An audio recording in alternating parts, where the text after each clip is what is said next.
रायगडमध्ये शिवसेना आणि राष्ट्रवादीतला संघर्ष काही संपायचं नाव घेत नाहीये आणि अशामध्ये आता या वादात थेट मावळचे आमदार सुनील शेळके यांनी उडी घेतली। आम्हाला धमक्या देऊन सुनील तटकरे यांना गाठण्याचा प्रयत्न कोणी करत असेल तर त्यांना जशास तसं उत्तर देण्यास मावळातले मावळे तयार आहेत असा गर्भित इशारा त्यांनी देऊन टाकलाय। मावळच्या खासदाराचा कार्यक्रम फिक्स असल्याचं त्यांनी म्हटलंय।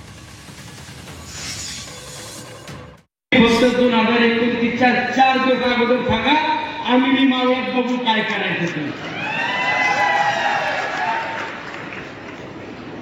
4 वर्ष लागतात साहेबांना थांबवण्याकरता प्लॅनिंगला, आम्हाला 4 दिवस लागतात। इथं जीव आम्ही महायुतीच्या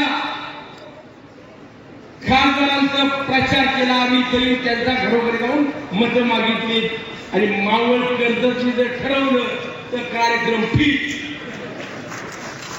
आम्हाला धमक्या देऊन आमच्या नेत्याला कुठेतरी गाठण्याचा कोणी प्रयत्न करत असेल तर जशास तसं उत्तर द्यायला मावळातले मावळे सुद्धा तयार आहेत।